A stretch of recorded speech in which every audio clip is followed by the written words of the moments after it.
Hai teman-teman, perkenalkan nama saya Agnes. Saya kelas 4A. Pada hari ini saya mempresentasikan tentang poster daerah dari pengolahan kedelai dan hak dan kewajibannya. Dan yang pertama ada asal-usul dari kedelai. Yang pertama, pada dasarnya kacang kedelai dibedakan berdasarkan warna dari kedelai kuning, kedelai hitam, dan kedelai hijau. Dua terakhir adalah jenis yang umum dikenal masyarakat Indonesia sebagai bahan baku pengolahan tahu dan tempe. Nyatanya, walau kedelai menjadi sumber protein nabati utama rakyat Indonesia, mendapatkan sebagian besar pasokannya dari Amerika Serikat, negara yang sejak tahun 1950-an sudah memegang prestasi sebagai pemasok kedelai dunia.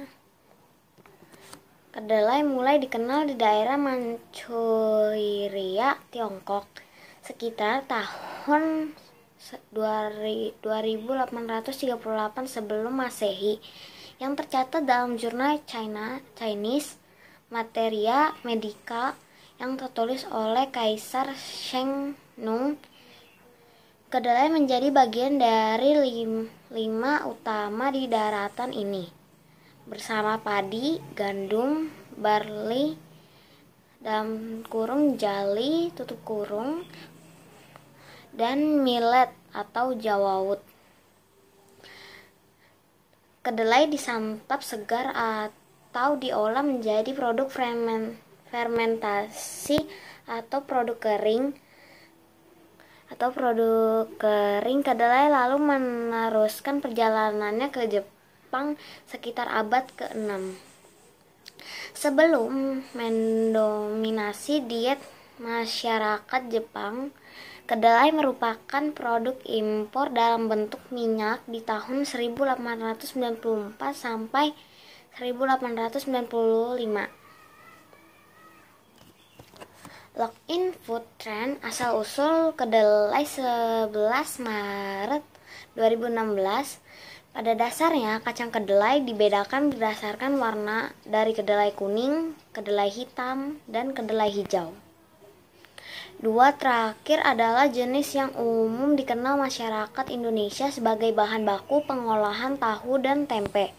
Nyatanya, walau kedelai menjadi sumber protein nabati utama rakyat Indonesia, mendapatkan sebagian besar pasokannya dari Amerika, negara yang sejak tahun 1950-an sudah memegang prestasi sebagai pemasok kedelai dunia. Kedelai mulai dikenal di daerah Manchuria, Tiongkok,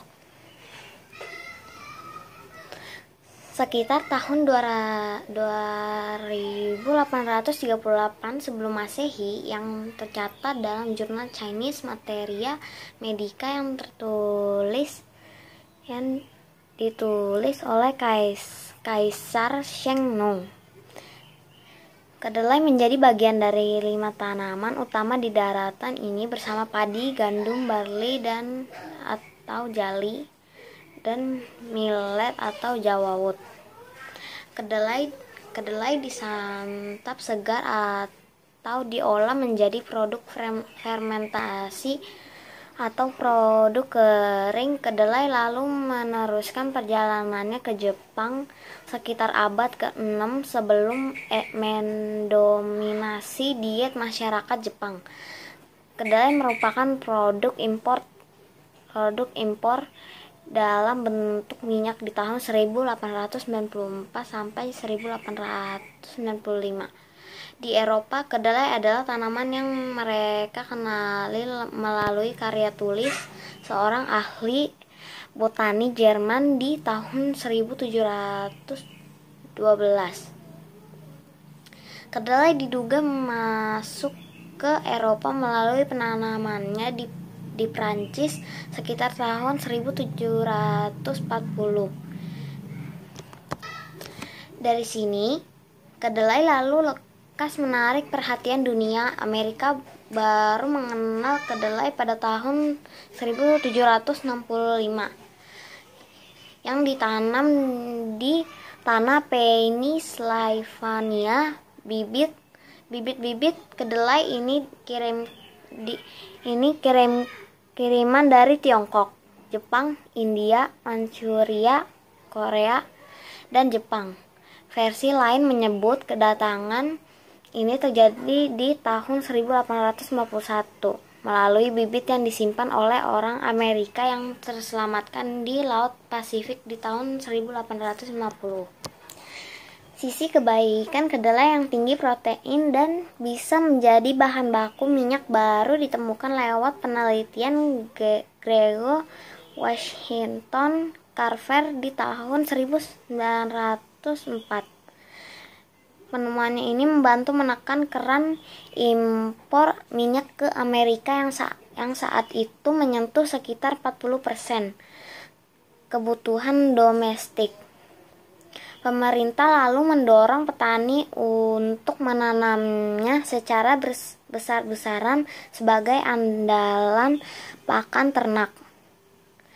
Kebutuhan kedelai makin meningkat saat memasuki Perang Dunia XI, di mana perekonomian membaik dan pakai kedelai makin dibutuhkan untuk memenuhi berkembangnya industri ternak untuk rakyat yang mulai bisa memanjakan diri dengan hidangan daging-dagingan.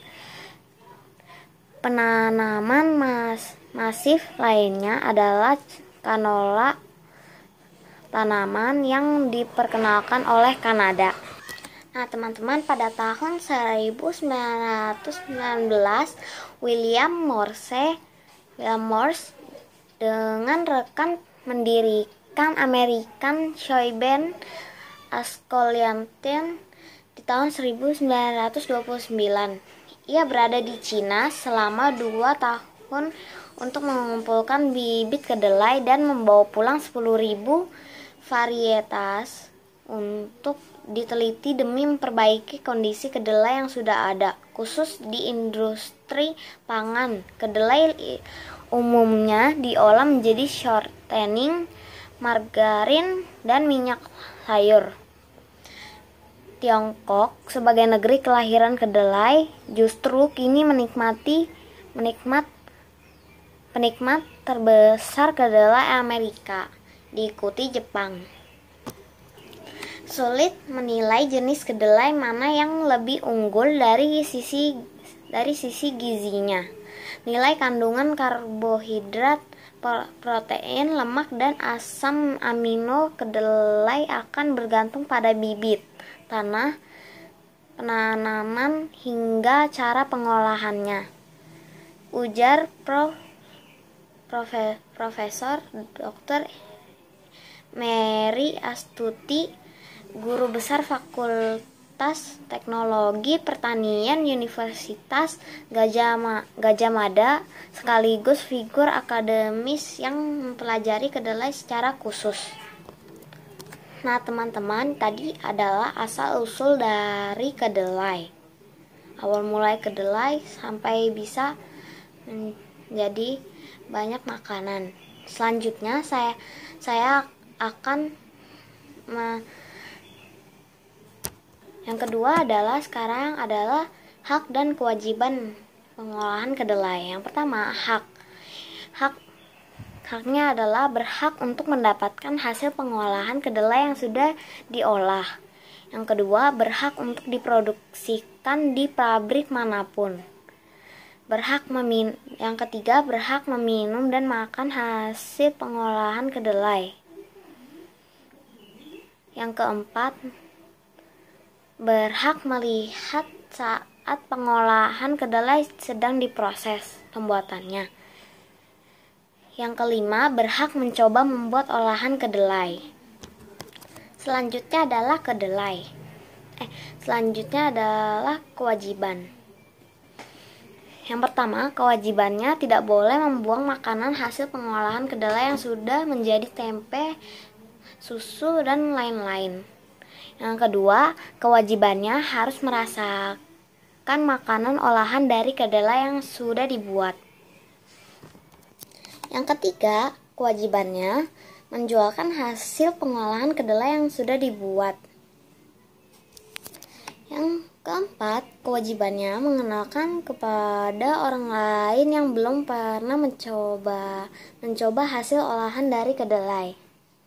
Yang kelima, kewajibannya mengikuti prosedur saat membuat olahan kedelai. Nah, teman-teman, terima kasih sudah menonton video saya. Semoga bermanfaat dan Tuhan Yesus memberkati. Bye-bye. Jika ada kesalahan, mohon dimaaf. Bye-bye. Selamat menonton. Tuhan Yesus memberkati.